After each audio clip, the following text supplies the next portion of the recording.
Welcome for you SCS classes.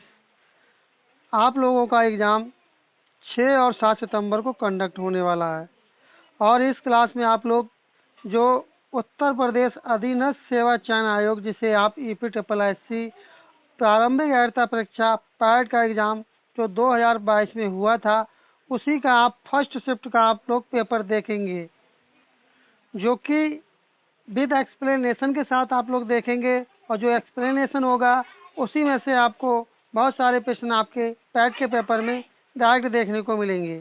चलिए शुरू करते हैं आज की क्लास के लिए। तो पहला प्रश्न अपना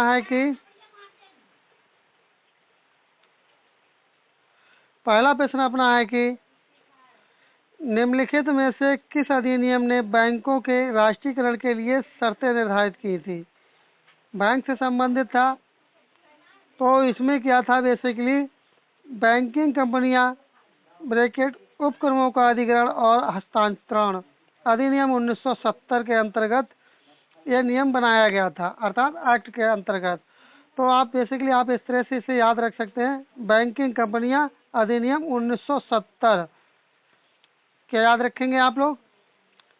बैंकिंग कंपनियां अधिनियम 1970। तो इस तरह से आपका पहला वाला ऑप्शन आपका सही जवाब होगा। चलिए बढ़ते हैं अपने अगले प्रश्न की तरफ। इसका एक्सप्लेनेशन देख लेते हैं थोड़ा सा। और इसमें क्या था, बेसिकली सरकार द्वारा बैंकों पर प्रशासनिक नियंत्रण तथा वित्तीय अनुशासन के उद्देश्य से वर्ष 1969 में 14 बैंकों का तथा 1980 में 6 बैंकों का राष्ट्रीयकरण कर दिया गया। बैंकों का यह राष्ट्रीयकरण बैंकिंग कंपनियां अधिनियम 1970 की शर्तों के तहत किया गया था। चलिए अब बढ़ते हैं अपने अगले प्रश्न की तरफ। अगला है कि 1991 में नई आर्थिक नीति एनईपी के तहत उदारीकरण और निजीकरण की पहल का प्राथमिक परिणाम निम्नलिखित में से कौन सा था। तो प्राथमिक पूछा था है, तब आप कहेंगे ग्लोबलाइजेशन या वैश्वीकरण आप लोग कहेंगे। तो सी वाला को आप लोग टिक करते चलेंगे।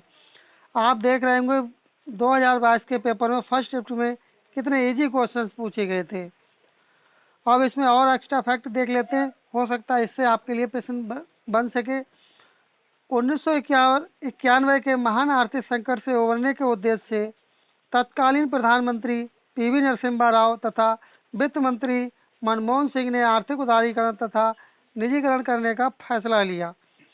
अर्थव्यवस्था के उदारीकरण तथा बाजार के निजीकरण से भारतीय बाजार विश्व के बाजारों के लिए तथा वैश्विक बाजार के लिए भारतीयों की पहुंच से सुगमता आ गई, जिसे वैश्वीकरण कहा गया।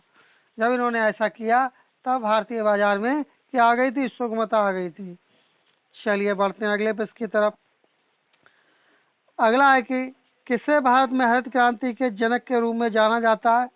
भारत में पूछा गया, तब आपका जवाब होगा एम एस स्वामीनाथन। सी वाले का ऑप्शन आपका सही जवाब होगा। और जो वर्गीस कुरियन है, इससे भी प्रश्न बनता है। तो चलिए इसके बारे में विस्तार से एक्सप्लेनेशन के साथ देखते हैं। हो सकता है आपसे वर्गीस कुरियन के बारे में आपसे पूछ ले, तो इसका एक्सप्लेनेशन देखते हैं। 1960 के दशक में उच्च उपज वाले बीजों, जिसे HY भी कहते हैं, HYV की फुल फॉर्म पूछी जा चुकी है, अभी हाल ही में पूछी गई किसी पेपर में।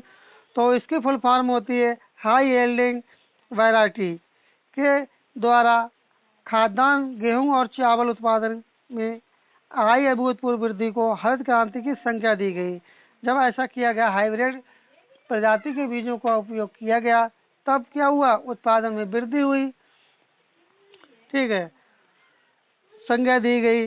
नॉर्मन बोरलॉग को वैश्विक हरित क्रांति का जनक कहा जाता है। नॉर्मन बोरलॉग को क्या कहा जाता है, वैश्विक हरित क्रांति का जनक कहते हैं उनके लिए, नॉर्मन बोरलॉग के लिए। जबकि भारत में हरित क्रांति का श्रेय एम एस स्वामीनाथन को दिया जाता है। दोनों फैक्ट इंपॉर्टेंट है, आप इसे तैयार कर लें। और अगला है कि संविधान के लिए DPSP, जिसे राजनीति के निर्देशक सिद्धांत, निम्नलिखित में से किस संविधान से प्रेरित थे। तब आपको पता होगा, इसका इजी क्वेश्चन है, आयरलैंड से। और इसके जो एक्स्ट्रा फैक्ट वो देख लेते हैं। तो चलिए बढ़ते हैं उनकी तरफ। जो संसदीय शासन प्रणाली थी ये ली गई थी ब्रिटेन से ली गई थी, और जो नीति निर्देशक तत्व थे ये आयरलैंड से लिए गए थे, और जो मौलिक अधिकार थे ये संयुक्त राज्य अमेरिका से, और आपातकाल की जो पोजीशन थी वह जर्मनी से, और मौलिक कर्तव्य रूस से लिए गए थे। आप विश्वास कीजिए इसी में से आपके लिए एक क्वेश्चन आपके पैड के पेपर में देखने को अवश्य मिलेगा। चलिए बढ़ते हैं अपने अगले पेज की तरफ। अगला है कि भारतीय संविधान के अनुच्छेद 19 में कौन सा अधिकार शामिल है? तो कमेंट करें आप लोग कौन सा अधिकार शामिल है 19 में। तो आपका जवाब क्या हो जाएगा? 19 में कौन सा होगा?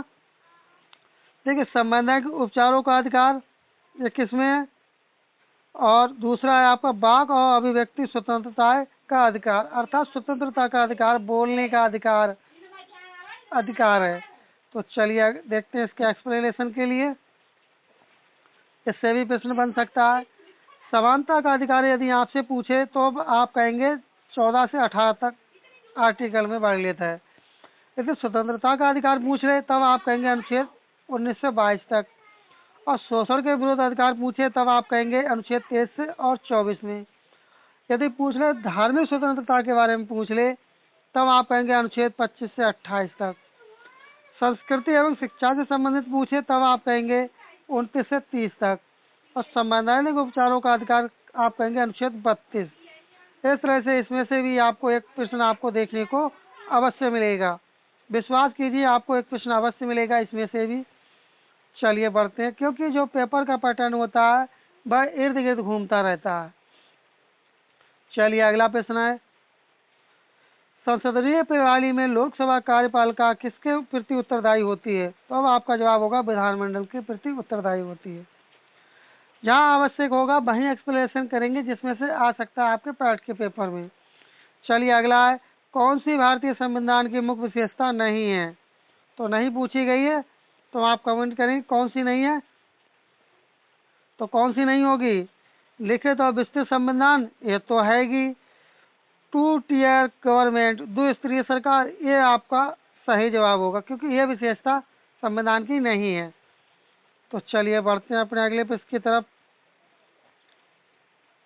अगला है कि एक पावर हाउस लगभग कितने वाट के बराबर होता है? तो आपको पता होगा ये 746 वाट के बराबर होता है।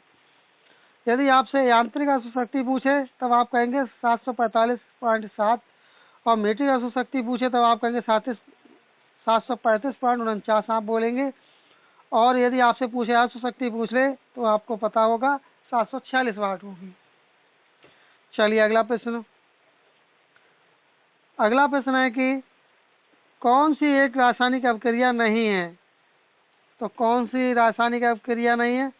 कमेंट करें आप लोग इसका सही जवाब क्या होगा। कौन सी एक ऐसी है जो रासायनिक अभिक्रिया नहीं है? इसी पेपर में से जो 2022 का जो फर्स्ट शिफ्ट में पेपर हुआ है, इसी से आपके कई प्रश्न डायरेक्ट देखने को मिलेंगे आपके पेपर में। चलिए बढ़ते हैं अपने अगले पेज की तरफ।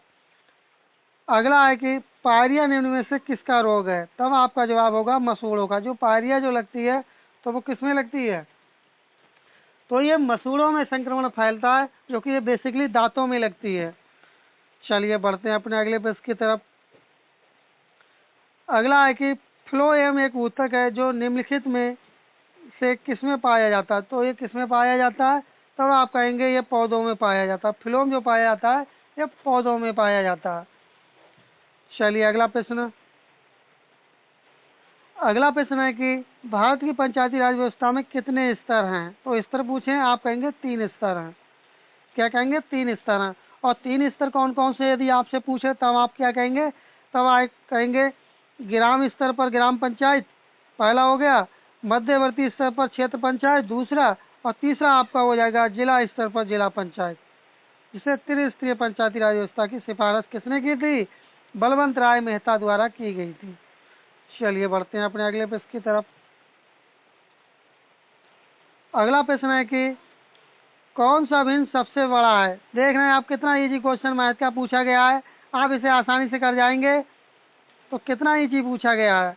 तो इसी तरह के प्रश्न आपके लिए मैथ के देखने को मिलेंगे आपके लिए पेपर में। चलिए बढ़ते हैं अपने अगले प्रश्न की तरफ। अगला प्रश्न है जो कि आपका मैथ से प्रश्न है। इसमें क्या हुआ बेसिकली, इसमें कौन सा फार्मूला लगा है, जरा आप कमेंट करके बताएंगे। इसमें आपका जो फार्मूला लगा है वह कौन सा लगा है आपका, आप देख रहे होंगे कितना इजी पूछा गया है। चलिए बढ़ते हैं अपने अगले प्रश्न की तरफ।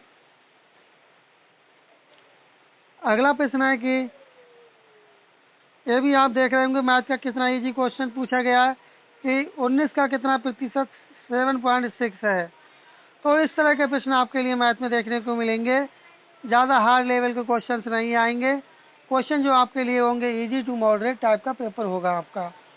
अब इसमें क्या पूछा गया है, 60 से 80 के बीच की सभी अभाज्य संख्या का औसत ज्ञात कीजिए। तो आपको पता होगा 61 होती है, 67 होती है, 71, 73 और 79 होती है। तो इन सभी को आप जोड़ेंगे और कुल संख्या जो आपकी 5 होंगी वही आपका आंसर आ जाएगा। चलिए बढ़ते हैं अपने अगले प्रश्न की तरफ। इसमें क्या है, इसमें बेसिकली इसका वर्गमूल निकालेंगे, वर्गमूल आने पर इसका जो भी वर्गमूल आएगा और इसका वर्गमूल निकालेंगे, दोनों में से आप माइनस कर देंगे, वही आपका आंसर हो जाएगा। चलिए बढ़ते हैं अपने अगले प्रश्न की तरफ। अगला प्रश्न है कि यदि आपसे एक रिक्वेस्ट करना चाहेंगे, यदि आप अभी तक चैनल पर नए हैं, चैनल आप लोग जो भी भाई बहन इस क्लास को देख रहे हैं अभी तक सब्सक्राइब नहीं किया और क्लास आप लोगों ने लाइक नहीं किया तब आप प्लीज़ क्लास को लाइक कर दें यदि आपको क्लास अच्छी लगे तब, और चैनल से आप लोग सब्सक्राइब कर लें क्योंकि आपके सब्सक्राइब और लाइक करने से हमें मोटिवेशन मिलता है। चलिए देखते हैं प्रश्न के लिए, कौन सा एसिड कार बैटरी में प्रयोग किया जाता है, अर्थात जो ऐसा कौन सा अम्ल है जो बैटरी कार में यूज किया जाता है। तब आपका जवाब होगा सल्फ्यूरिक एसिड, जिसका फार्मूला आपको पता होगा H2SO4 इसके लिए बोलते हैं। चलिए बढ़ते हैं अपने अगले प्रश्न की तरफ। अगला है कि श्वेत और श्वेत का अर्थ है। तो आपको पता होगा श्वेत किसे कहते हैं, सफ़ेद के लिए कहते हैं, और श्वेत किसे कहते हैं, पसीना के लिए कहते हैं। तो इस तरह से सी वाले को आप लोग टिक करते चलेंगे। चलिए अगला प्रश्न है, अगला है कि खाक में मिलना मुहावरे का अर्थ होगा। तो इसका होता है सब कुछ नष्ट हो जाना। कितना इजी हिंदी का प्रश्न पूछा गया था, 2022 के पैट के पेपर में आपसे पूछा गया था, और इसी के इर्द गिर्द आपसे पुनः क्वेश्चन पूछे जाएंगे जो आपका 6 और 7 सितंबर को आपका पेपर कंडक्ट होने वाला है।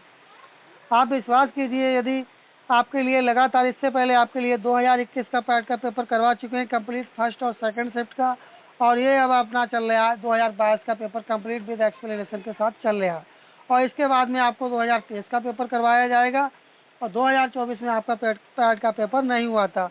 यही अगर यदि आप पेपर तैयार कर लेंगे तो आपको 30 से 35 क्वेश्चन आपको डायरेक्ट आपको देखने को मिलेंगे। आप विश्वास कीजिए, इसी के इर्द गिर्द आपको क्वेश्चन घूमते मिलेंगे आपके पैट के पेपर में। चलिए बढ़ते हैं अपने अगले प्रश्न की तरफ। अगला पूछा गया कि अनिल का पर्यायवाची शब्द है। तो आपको पता होगा पवन होता है। चलिए अगला प्रश्न है कि गुप्त का विलोम क्या होता है। गुप्त माना होता है कि छिपा हुआ, और प्रकट होता है कि उभरा हुआ। तो इस तरह से अन्य इसके विलोम देख लेते हैं, हो सकता है इनमें से पूछ ले। गूढ़ किसे कहते हैं, जो राय छिपा हुआ हो, और अगूढ़ कहते हैं जो छिपा हुआ ना हो। निष्ठा किसे कहते हैं, निष्ठा का आपका हो जाएगा अनिष्ठा हो जाएगा। चलिए अगला प्रश्न देखते हैं। अगला प्रश्न है कि इसमें आपको संधि विच्छेद बताना है। सद्भावना का संधि विच्छेद क्या होगा, क्योंकि आपको संधि विच्छेद से भी एक प्रश्न देखने को मिलेगा, और इसी तरह के प्रश्न आपके पेपर में होंगे। तो देखते हैं सद्भावना संधि विच्छेद क्या होता है। तब आप क्या कहेंगे, आप कहेंगे सत प्लस भावना लिखेंगे। क्या करेंगे, सत प्लस भावना। तो इस तरह से ये आपका कौन से वाले ऑप्शन में दे रखा है, इसमें सम दे रखा है, ये नहीं होगा। सत प्लस भावना सेकंड वाला जो ऑप्शन है बी वाला, ये आपका सही जवाब होगा। चलिए बढ़ते हैं अपने अगले प्रश्न की तरफ। और आपके पेपर में इंग्लिश का सेक्शन होगा जिसमें आपके लिए 5 क्वेश्चन पूछे जाएंगे जो कि पैराग्राफ होगा। उस पैराग्राफ को पढ़ने के उपरांत आपको प्रश्नों का जवाब देना होगा। पैराग्राफ ना पढ़ते हुए आप क्लास को पॉज करके आप देख सकते हैं, पढ़ सकते हैं। उसके उपरांत आप पैराग्राफ से आंसर रिप्लाई कर सकते हैं प्रश्नों का। तो देखते हैं पहला प्रश्न क्या है। क्वेश्चन नंबर 24 को देखते हैं। इसमें है कि एलिजाबेथ एस न्यू नीगू वर लाइव, तो इनका नया पड़ोसी कौन था। तब आपका जवाब क्या होगा, तब आपका जवाब हो जाएगा डाउन डाउन स्टेयर्स। सी वाला ऑप्शन को आप लोग टिक करते चलेंगे। चलिए बढ़ते हैं अपने अगले प्रश्न की तरफ। अगला है कि एलिजाबेथ वाज सफरिंग फ्रॉम, तो उन्हें क्या हुआ, सफरिंग। तब आपका यहाँ पर क्या आएगा, तो चलिए देखते हैं इसके लिए क्या आएगा आप विद एक्सप्लेनेशन के साथ में इसके लिए। तो आपका सही जवाब क्या होगा, तो देखिए पैसेज में क्या दे रखा है। दिए गए पैसेज से स्पष्ट है कि Elizabeth was suffering from asthma, वो किससे पीड़ित थी, अस्थमा से। तो इस तरह से आपका अस्थमा यहाँ पर आपका आ जाएगा। अगला है कि चूज द करेक्ट एंटीनियम, वॉरेन का आपको बताना है। तब आपका जवाब हो जाएगा जॉय। जॉय मीन्स क्या होता है, आनंद होता है। तो देखते हैं मोटिवेट माने क्या होता है, प्रेरित करना, और विटलाइज माने क्या होता है, जीवित। चलिए अगला प्रश्न देखते हैं। अगला है कि give one word substitute for the following, one who sells articles at public sales. तब आपका जवाब हो जाएगा ऑक्ट्यूनियर। डी वाला ऑप्शन आपका राइट आंसर हो जाएगा। चलिए बढ़ते हैं अपने अगले पेज की तरफ। अब आपको सिंड्रोम बताना, एक्साइल का आपको बताना, तो इसका हो जाएगा पनिशमेंट हो जाएगा। चलिए बढ़ते हैं अपने अगले पेज की तरफ। अगला प्रश्न है कि दोनों कथनों को पढ़िए और तय करें कि निम्नलिखित में से कौन सा उत्तर विकल्प इन कथनों के बीच संबंध को सही ढंग दर्शाता है। तो सही पूछा गया है, कथन पढ़ेंगे, उसके उपरांत आप रिप्लाई करेंगे। पहला कथन है कि पुलिस प्राधिकरण ने हाल ही में शहर में सुबह के शाम चौकसी बढ़ा दी। अगला है कि शहर में छोटे मोटे अपराधों की घटनाओं में काफ़ी कमी आई है। तो अब इसके स्टेटमेंट देख लेते हैं। तो स्टेटमेंट क्या दे रखे हैं इसमें दे रखे हैं कथन फर्स्ट और सेकंड, इसका प्रभाव। फर्स्ट और सेकंड दोनों स्वतंत्र हैं। कथन सेकंड क्या है, सी वाले ऑप्शन में क्या दे रखा है, कारण है, सेकंड कारण है, और कथन फर्स्ट इसका प्रभाव है। तो इस तरह से आपका फर्स्ट और सेकंड किसी सामान्य कारण है। तो अब आपका इसका सही जवाब क्या हो जाएगा। चलिए देखते हैं इसका करेक्ट आंसर क्या होगा। तो इसका आपका करेक्ट आंसर हो जाएगा आपका ये वाला जो ऑप्शन होगा आपका, वही आपका सही जवाब होगा, क्योंकि इसमें क्या है, कारण और कारण प्रभाव होगा। अगला है जो कि आपका ये रीजनिंग का क्वेश्चन है, आप इसे आसानी से सॉल्व कर सकते हैं। विषम आपको बताना है, तो आपका विषम 33 हो जाएगा। चलिए अगला प्रश्न देखते हैं। अगला है कि 6:10 पर घड़ी की घंटे की सुई और मिनट की सुई के बीच का कोण क्या होगा। तो आपको कोण ज्ञात करना होगा। फार्मूला, इस फार्मूले से आप निकालेंगे, क्योंकि आसानी से आपका सही आंसर आपका आ जाएगा 125 अंश आपका आ जाएगा।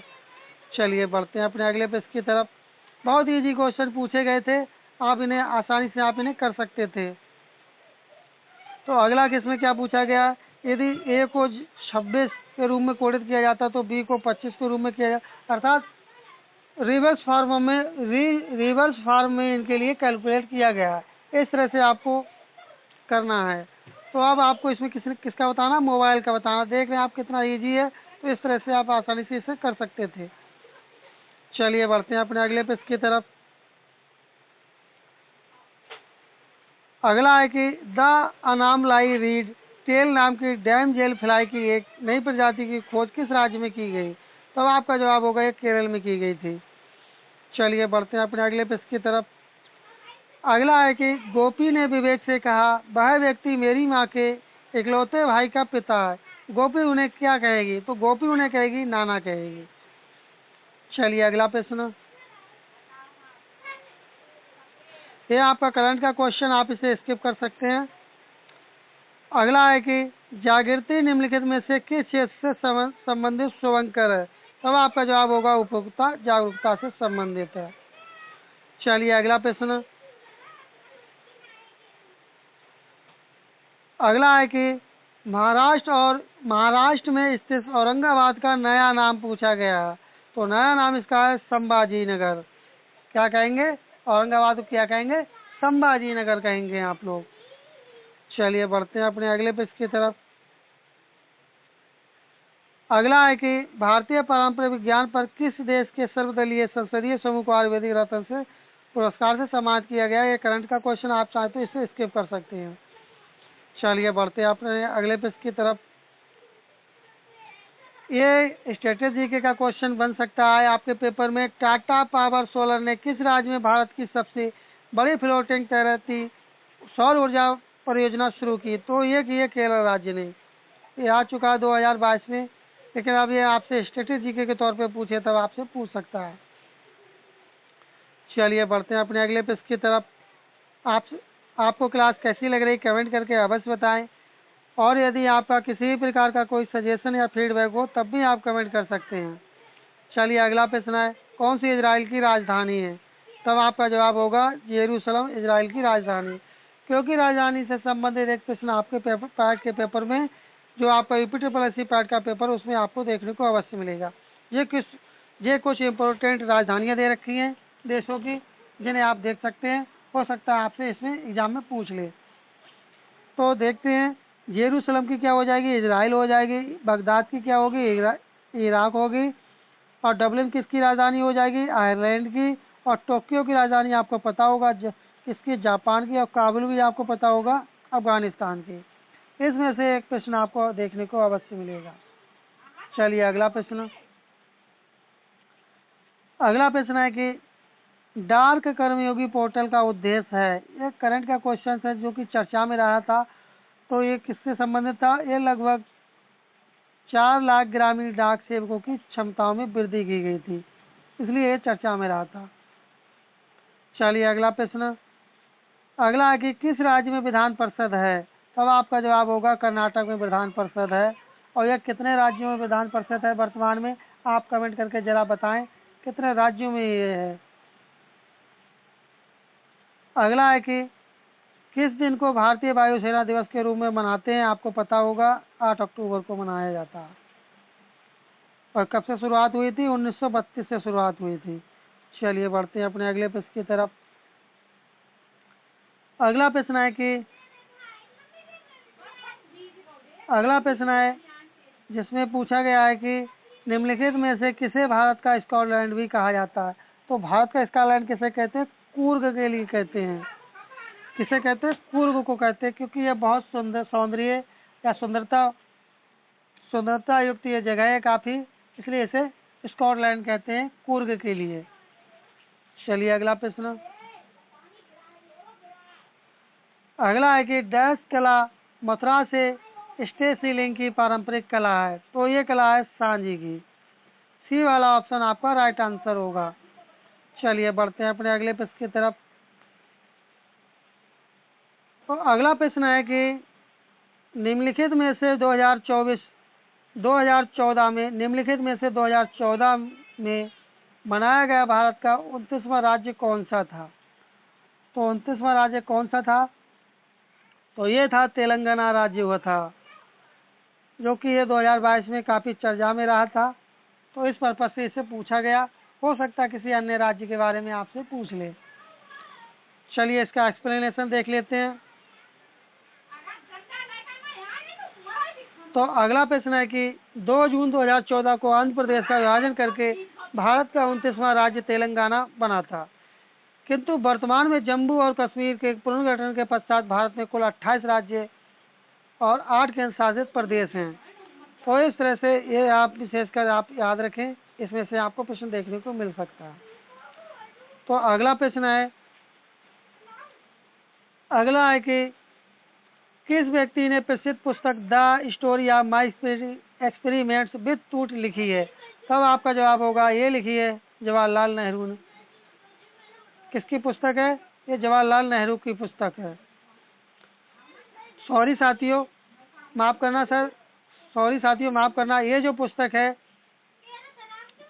पुस्तक है महात्मा गांधी द्वारा लिखी गई थी, वो नेहरू पे टिक हो गया था। ठीक है, तो देखते हैं इसका एक्सप्लेनेशन देखते हैं। तो इसमें the story of my experiment with टूट जो पुस्तक लिखी गई थी वह महात्मा गांधी के द्वारा लिखी गई थी। और जो सत्याग्रह प्रकाश पुस्तक लिखी गई थी वह महर्षि दयानंद सरस्वती के द्वारा लिखी गई थी। और जो डिस्कवरी ऑफ इंडिया पुस्तक थी ये जवाहरलाल नेहरू के द्वारा लिखी गई थी। और जो आपकी Sardar Patel and his idea of India लिखी गई थी ये हिंडोल सेन गुप्ता के द्वारा लिखी गई थी। तो इस तरह से अपनी एक क्लास यहीं पर कंप्लीट हुई और जो 50 क्वेश्चन इसके बचे हुए वो आपके लिए सेकंड पार्ट में आपको प्रोवाइड कराए जाएंगे। यदि अभी तक आप चैनल पर हैं और अभी तक आप चैनल को सब्सक्राइब नहीं किए तो प्लीज़ आप चैनल को सब्सक्राइब कर लें, क्लास को आप लोग लाइक कर लें, क्योंकि आपके लाइक करने और सब्सक्राइब करने से ही हमें मोटिवेशन मिलता है। और यदि आप इस क्लास की PDF प्राप्त करना चाहते हैं उसका लिंक डिस्क्रिप्शन बॉक्स में लगा दिया जाता है। चलिए मिलते हैं जल्दी नेक्स्ट क्लास में, तब तक के लिए धन्यवाद। जय हिंद।